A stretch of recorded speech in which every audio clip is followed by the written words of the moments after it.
welcome you all. Thanks for coming down. We're going to turn it over to Kevin, but first maybe I'll go around the room, just identify everybody and tell us who you are, where you're from, okay?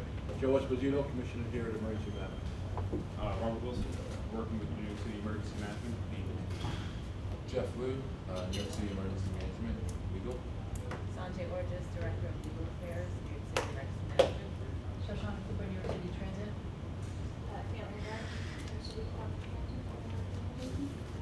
Pat Stiff on New York City Exercise. Captain Vincent Serino, I'm the Executive Officer for Hazmat Operations, FDNY. Nice loud voice, I appreciate that. Thank you. Rob Megan Berliner, Health and Medical, New York City Emergency Management. Richard Tom OSHA. Art Hudman, Con Ed Emergency Management. Elena Ferloni, New York City DEP. Chuck Burris, New York City Transit, Account Affairs. Joanne Nurse, New York City DEP. Harry Meyer, New York City DEP. Facilities and Willis, New York City DEP. I'm Kevin McBride, Deputy Commissioner at DEP. So, all right, thank you everybody for coming. As Commissioner Esposito said, this is our annual meeting, which is required by law. As you know, we have hazardous advisory substance meetings quarterly, and we'll go right into the agenda. It's a pretty quick agenda, but Dr. Harry Meyer is going to give an update on the hazardous substance advisory board meetings that took place for the year. Good morning, everyone.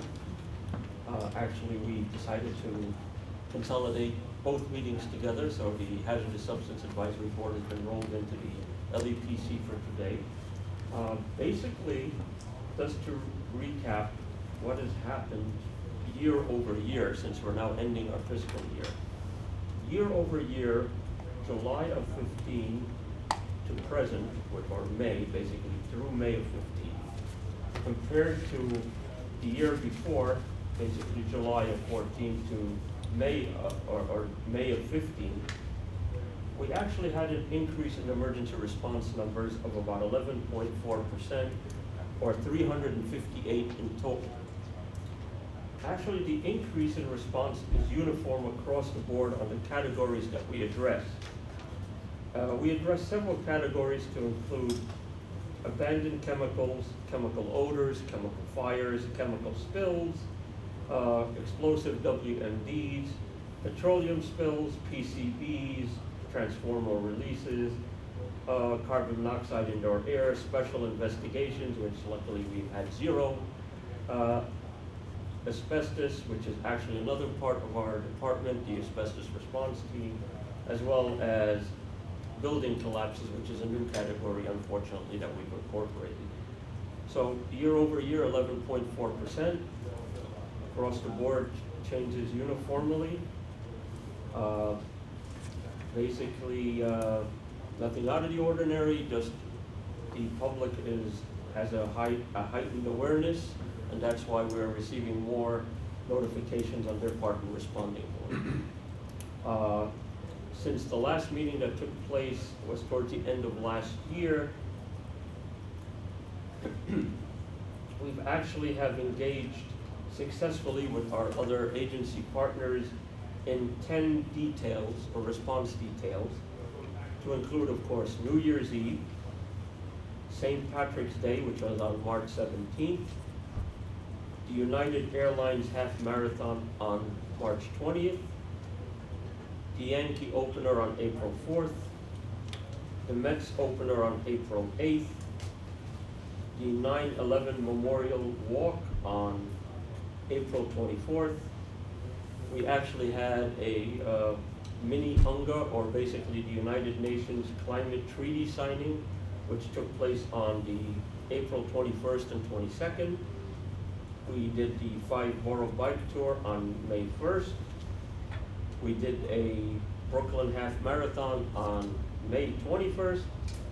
And we just completed the Salute to Israel parade on June 5th. And basically we have 2 upcoming details in the near future, which is this Sunday, first being the Puerto Rican Day Parade on June 12th, followed naturally by July 4th. So that actually gives you a simple recap of what we've done to date and what we're planning to do, and basically our projections on emergency response. So, with that said, I will ask you if you have any questions concerning some of the numbers I gave or presented, or some of the categories that I presented. Nothing? If there's nothing, then I guess we'll move on. Next up, Director Vasilius Zulius. This is vows to go over the dirty unit, the DEP hazmat unit last July. So this is his first time making a presentation. I believe you had a meeting last year. I was in the meeting, but He's going to do an update on the Tier 2 submissions, which is the right to know. okay, as of January 1st, 2016, we began the Tier 2 filing for 2015. The Right to Know program conducted a total of 4 workshops demonstrating how to use the online Tier 2 filing system. And as of May 31st, we received a total of 10,415 Tier 2 submissions. Out of the 10,415 submissions, 623 submissions were received from new facilities, and a total of 9,310 facilities submitted online, and 1,105 submitted hard copies.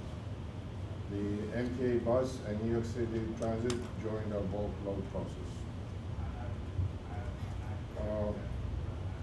The payment is split 50-50. 50%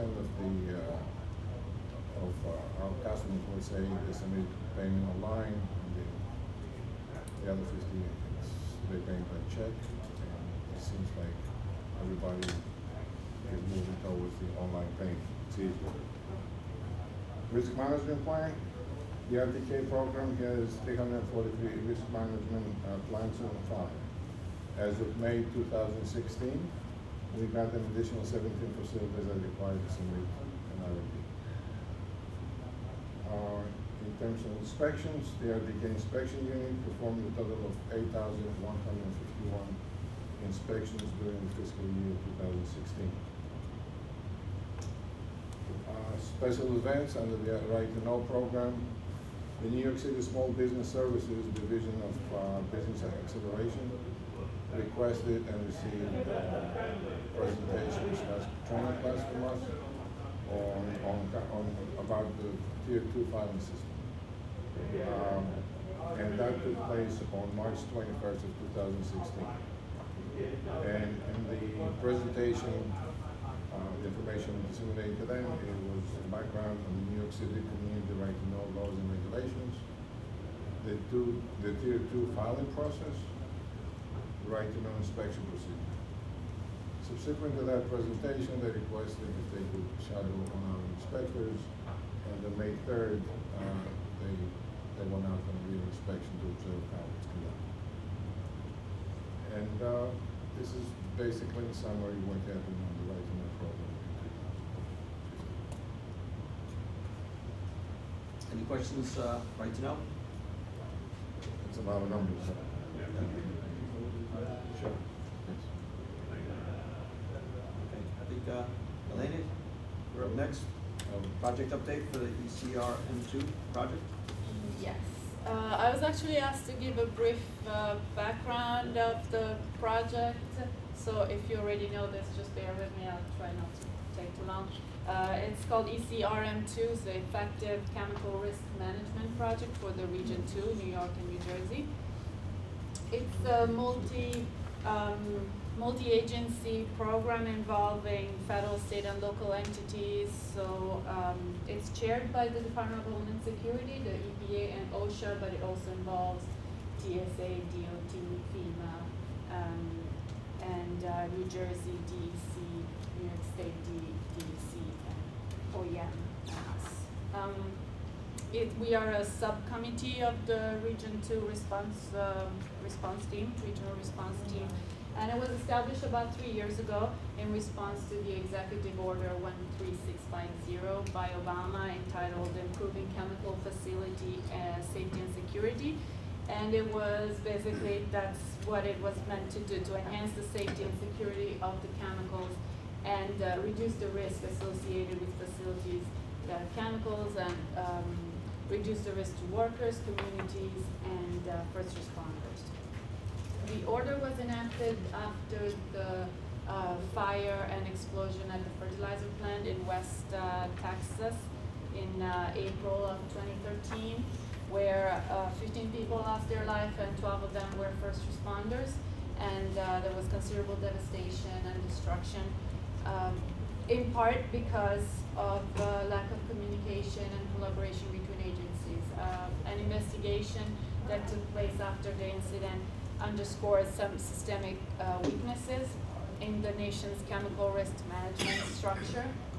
In particular, they found that there was a lack of awareness among first responders called to the scene, potential shortfalls in first responder training, weaknesses in the regulatory enforcement, lack of coordination among the agencies that are supposed to enforce their regulatory programs, and gaps in regulatory authority in the sense that some facilities were considered exempt from some regulations that did not take into account the risk that the facility was posing to the community around them.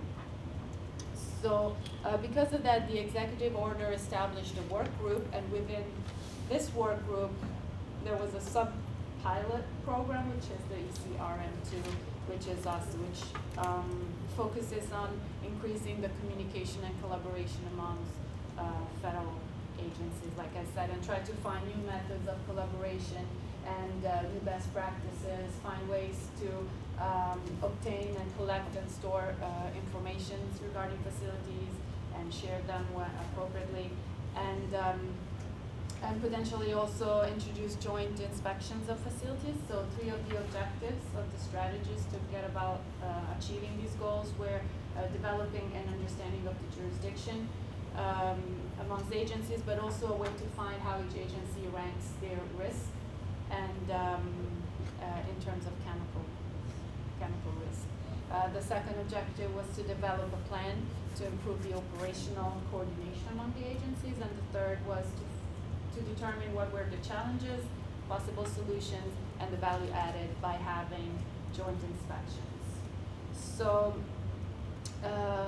New York City is a little bit different than the rest of the region in the sense that we already do that pretty efficiently of collaborating amongst agencies under SIMS. But as a whole, the group went about achieving those objectives. And the first for the jurisdictions in the past 3 years, which is as long as the group has been together, they developed material for cross-trainings for their inspectors. So they developed agency one-page summaries. So each agency had a list of their regulatory program and how they did inspections to make sure that the program was enforced. We had an agency top 10 with a list of top 10 items that are considered non-compliance with regulatory programs, and a multi-agency guide to inspecting high-risk facilities for inspectors that are going into a facility and may realize that this may possibly overlap with the jurisdiction from another agency. So it lists the risk indicators to look for, the contact information of other agencies, and links to training resources on how to inspect facilities and look out for these things. The second objective, to develop the coordination among agencies, the group compiled a regional standard operating procedures manual for unified federal, state, tribe, and local approach on how to respond, identify, and communicate the risk at facilities. And this, the SOP was made in May 2014 and is available and includes plan to improve operational coordination among the agencies. The group also, in terms of the first point, the jurisdiction, they identified sectors that are particularly at risk, certain facilities that are known to be prone to accidents, pool, chemical storage facilities, metal platers, specialty gas facilities, and the facilities that are regulated by the EPA, RMP, OSHA, BSF, and Department of Homeland Security. And lastly, the group did discuss the feasibility of joint inspections. Several joint inspections were made in the past 3 years, and I think the last one was between the EPA and OSHA. There's been a few to joint inspections that occurred in the past few months. Over the past year, the group has met only over the phone, mainly over the phone. I'm part of a subgroup that's called high-risk facilities and high-risk chemicals, and what we do is to have regular conference calls to touch base on topics like recent inspections that have been done or that are about to, are upcoming, referrals, independent referrals to other agencies, industry trending, best practices, regulatory and jurisdictional questions, and data and information exchange. But in addition to that, a recent exciting thing in our group was that we are organizing an Inspector Day, which is going to happen at the end of June, where all the agencies are going to convene in Edison, New Jersey, where the EPA has their location. And it's going to be for inspectors and for first-line supervisors to meet with other agencies. Every agency will have a chance to present what the agency does, and then there will be sessions of 10-15 minutes where each agency inspector will get to meet other inspectors and ask questions, regulatory concerns, circumstances under which they may have to coordinate, and talk about referral procedures. Some of the members of the ECRM2, since we are a subcommittee of the regional response team, also met at the regional response team meeting in West Point in April. And although this group mainly focuses on planning and preparedness activities that have to do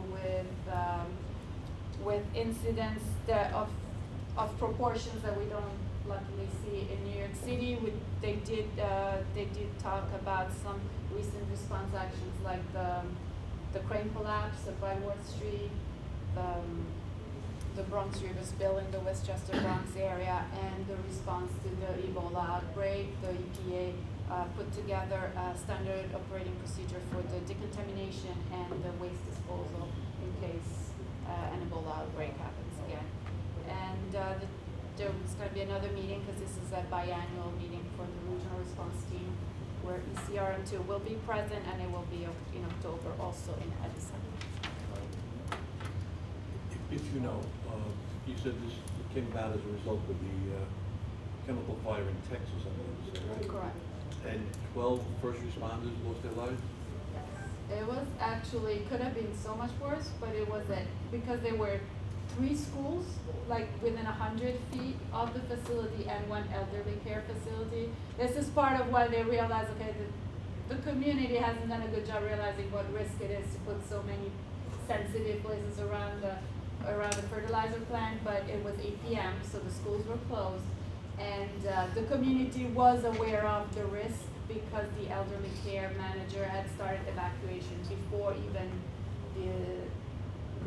fire department had alerted anyone. So luckily it was just the first responders, but unfortunately they were right there. They were dealing with an ammonia storage next to the fire, trying to keep that from getting out of control, and they were too close. Because it was a fire first and then. Fire the first explosion. and then explosion. So they died from the explosion as a result of the chemicals going up. Wasn't the conclusion that it was sabotage? Yes, in May of this year, they excluded all possible natural causes of this incident happening. So they are looking into some things, but. So they don't know the cause. So they don't know who did it. They just know that it wasn't an accident. They just know that it wasn't an accident. But this still doesn't stop us from trying to keep everything as safe as we can.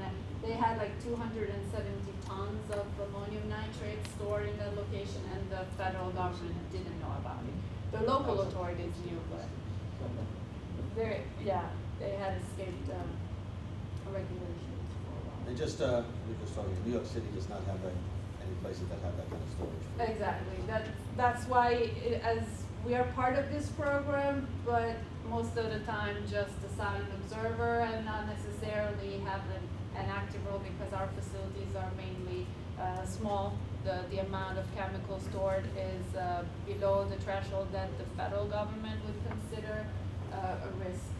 So yeah, so we're So you mentioned there was a top 10 non-compliance Yes. list. Is that available to the public?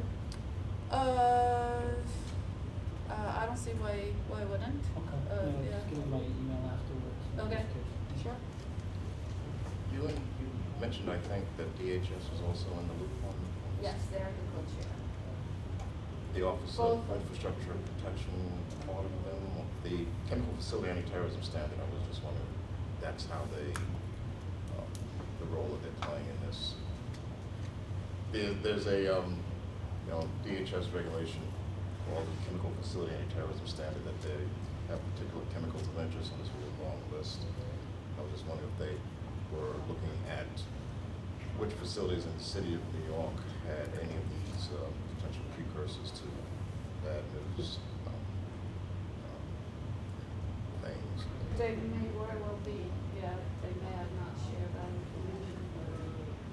DHS, they have the Office of Infrastructure Protection. Someone is a part of that group, and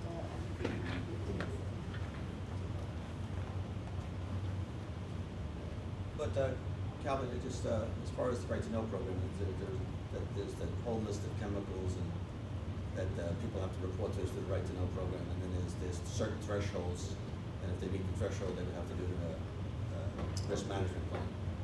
That's what the 300 and some odd places that Harry was talking about. Right, any other questions for Elena? I know Harry was giving an update before about some of the deployments that they've done, that the DERTA, the hazmat team has done during the course of the year. And I asked them just to do give us an update on some specific jobs that they went to, that you might have heard about, things that were newsworthy. So I asked Harry to just give an update, although they're past, but it's just interesting stuff that I think we should know. All right, let me start off with the response. One particular response, and then I'll just go into the fun stuff. Actually, in December, and this actually is it could be considered personal if you are an animal lover. This actually starts in December of last year. And this actually was presented in a news story, both in print as well as on TV news. On December 3rd, we received a complaint of a regular chemical spill. Nothing unusual, chemical spill on the sidewalk. When we actually responded to this location in Brooklyn, we found these pellets. They were green pellets. I mean, they look like something like, they have the texture and color scheme of gravel that you'd find in a fish tank. But yet they were sprayed all over the sidewalk in this particular Brooklyn neighborhood, this particular block. And we actually, like any response would merit, we cleaned it up. As we were cleaning, a resident and her husband came up to us and said, this is poison. And we said, well, what makes you say that? Well, because, an animal, a dog recently died. So we said, that's interesting that somebody's putting poison to kill animals. We said, all right, we took it at face value. I mean, we always have neighboring disputes where a person has a dog and they relieve themselves on their property, and they are looking for us to somehow get in the middle of this neighbor-to-neighbor dispute, which we normally do not. So we cleaned it up, made sure whatever was there was gone. The very next morning, another call comes in. Same neighborhood, same problem. We dispatch a response team again. This time the material is ground up very fine. Okay. Same person comes up, same complaint. And we always were curious why this person was always there every time we were there. Again, same complaint. There are people in the neighborhood who don't like animals, and they're poisoning, the dogs in the neighborhood. Okay, what again makes you say that? Besides, we know the story told us about the dog being poisoned. Oh, well, the neighbors are threatening other neighbors and this and that, and again, neighborhood dispute. Fine, we clean it up again. 2 days later, it gets a little worse. Now, this is 8:30 in the evening, so now December, 8:30 is dark, there's no light. Another call comes in, same thing. So now we're out there until past midnight with flashlights cleaning up once again. So now it's escalating. Of course, I speak to Commissioner McBride. We now get NYPD involved. The precinct comes out. They're saying, look, we've heard about this. They're not sure themselves what's going on. We clean up again. They have a squad car, it patrols. Things stay quiet for a couple of days. The weekend comes up, and this time it's a Sunday morning, and this stuff is not sprayed in the same location. In fact, it's sprayed across the street, right in front of a school, right onto the playground. Makes it much worse now. Now we're going to a point where we're not dealing with animals, we're dealing with young children. Of course, we go out again, we clean it up, and now we see other people in the neighborhood. Now, the other people point the finger at the lady who somehow keeps showing up. Again, hearsay, she said, he said. Of course, bring this information again, the precinct responds again. And the irony is, there's a camera right at the school, looking down on that specific spot. However, there's bridging because there's construction on the school, and the bridging actually blocks the view of the camera, right? So complicating the whole thing. So now we know it's there, but you can't review the film. Okay, precinct still does what it has to do, patrols. Now it goes a little further. Stays quiet for a couple of days. Suddenly there's a news story. The same lady now on TV makes a statement that she actually tasted this material. And that, she tasted a piece of this material. And it made her tongue constrict and bleed. And it must be poison, it must be rat poison. This was on the news. We tried analyzing it, not successful. We're not in the poison analysis business. I mean, there's all kinds of poisons. Naturally, it got to a point where, we're frustrated, keeps going on. NYPD actually now dispatches its animal cruelty, which division. A detective comes in, we go through the whole file with him, what happened, our responses and all that. So, on the 14th of December, we actually get a sample transferred to NYPD.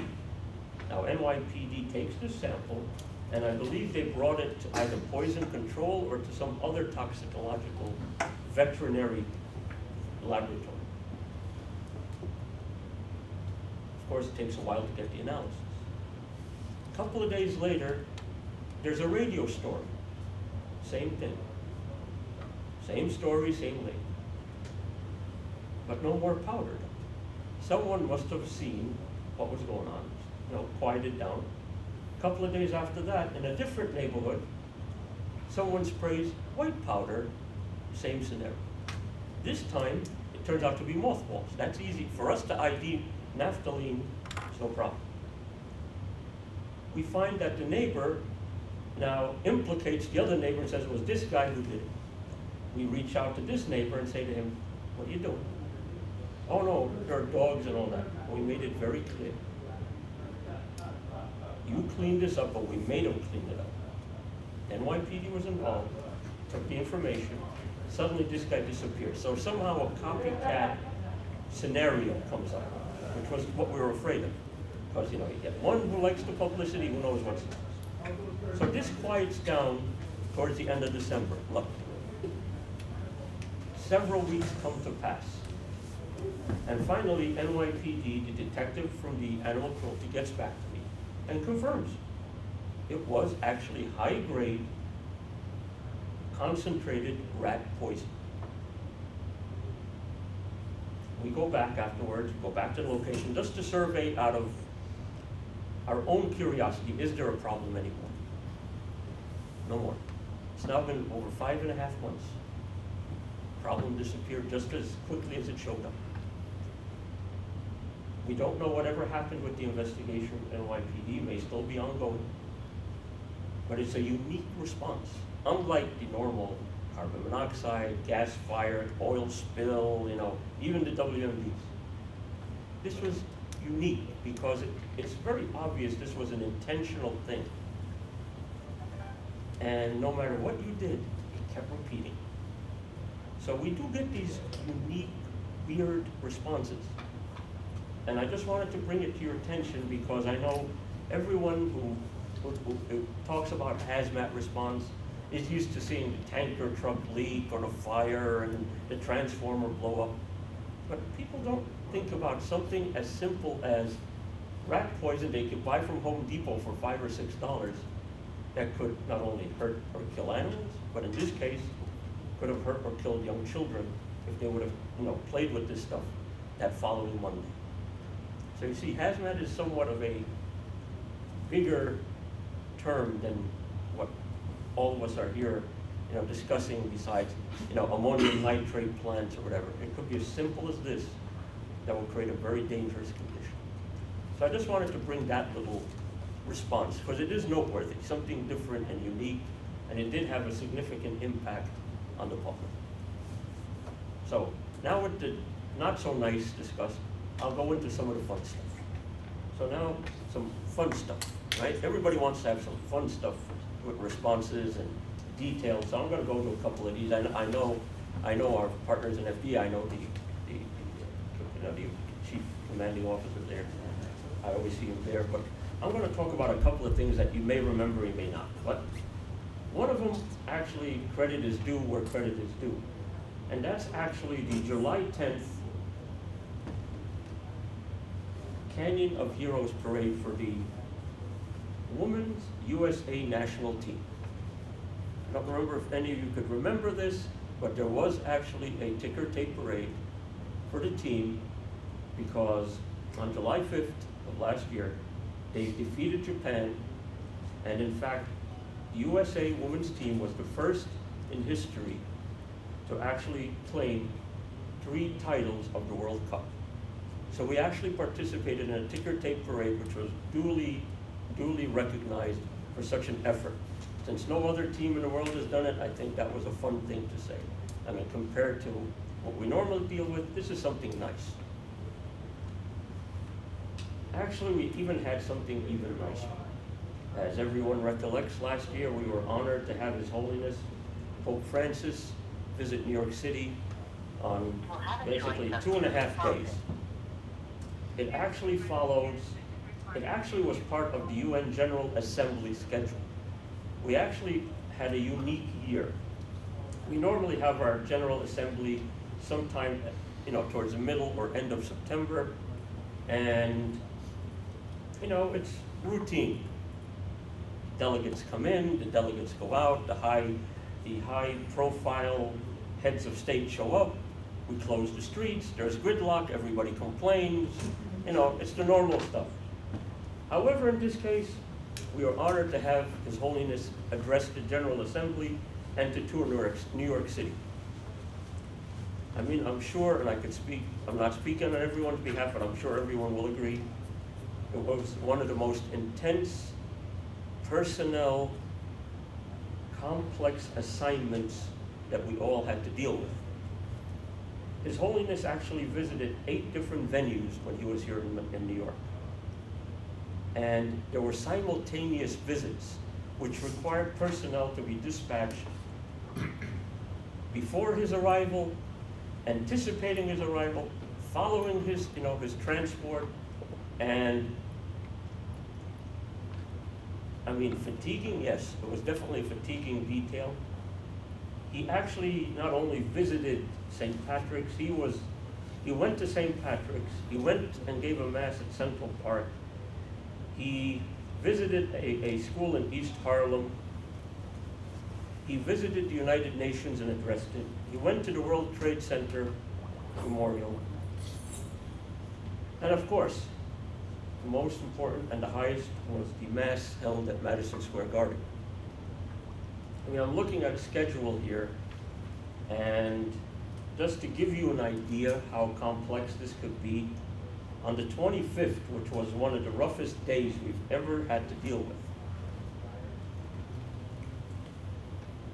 he leaves his residence at 10, he gets to Central Park 10:15, he gets back to East Harlem by 11, by 11:30 he's at the UN, by 12:30 he's at the World Trade Center, then he takes a lunch break, which he's entitled to, he comes back, he goes back to the East Harlem School sometime around 3:30 or 4 o'clock, he goes after that, drives through Central Park, he goes back to his papal residence to prepare, and by 7 o'clock, he actually goes to Madison Square Garden and gives the Mass.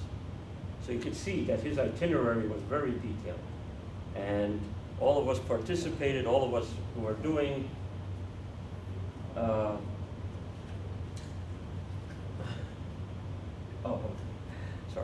didn't read the handwriting. But it was one of the most intense, and for everyone who participated in this and everyone who worked with us, it was a wonderful, memorable detail. I'm pretty sure everyone here enjoyed the honor of having His Holiness here. So I'm going to just skip quickly through the next couple of them, because depending if you're a Yankees fan or a Mets fan, you may be upset. Actually, on October 6th, the Yankees, who we all were hoping would go into a World Series, were defeated by the Astros, so there goes that detail. Even though we were there, it wasn't so good. Any Yankee fans, I apologize. Being that I was born and bred in Queens, I'm a Mets fan, so. Okay. If I go to the Mets, of course, there are 3 details here. Naturally, we go through the National League Division Series, which the Mets beat the Los Angeles Dodgers, which they deserve to be beaten after what they did to the Mets. Actually, they move on October 17 and 18, where they beat the Chicago Cubs in the National League Championship Series, and they move on to the World Series. Those of us who have been waiting, and in my case, since I was a young man, since 1986, when I was still in school and couldn't afford a ticket, this was actually a treat for me to see the World Series and be part of the detail. Except, of course, in Game 5, when not so nice things happened against Kansas City. So, in any case, these are some interesting details, pleasant, fun, enjoyable, but yet still meriting the efforts of a hazmat response, the details necessary to protect the citizens and public who are there at the venue, and of course incorporating everyone's skill in the CBRN branch who involves themselves in this complex but yet fun detail.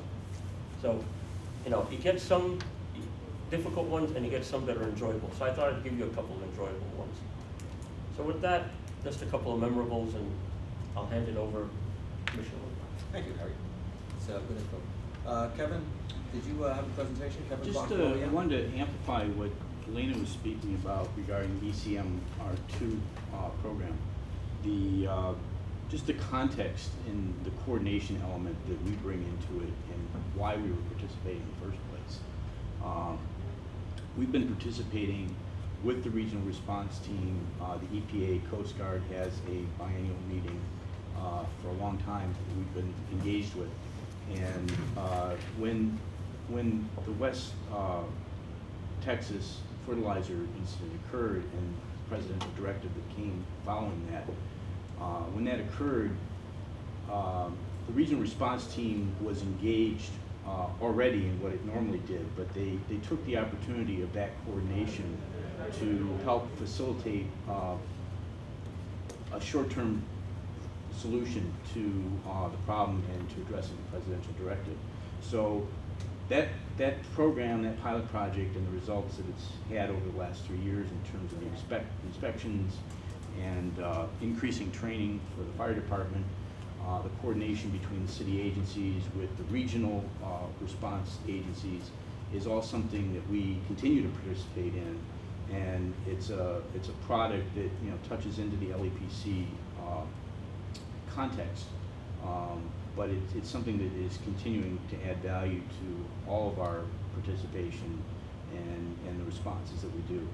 And then just to say too, we follow along in our operations division with all of the details that Harry's mentioning and our responses in general to any kinds of incidents. So that's something that we continue to do.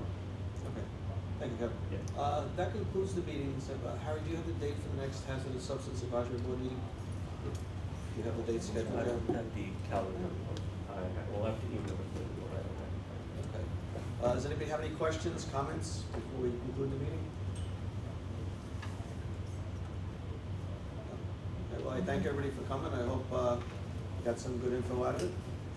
You have everybody's email address if you need more info. Thank you, folks. Have a good day.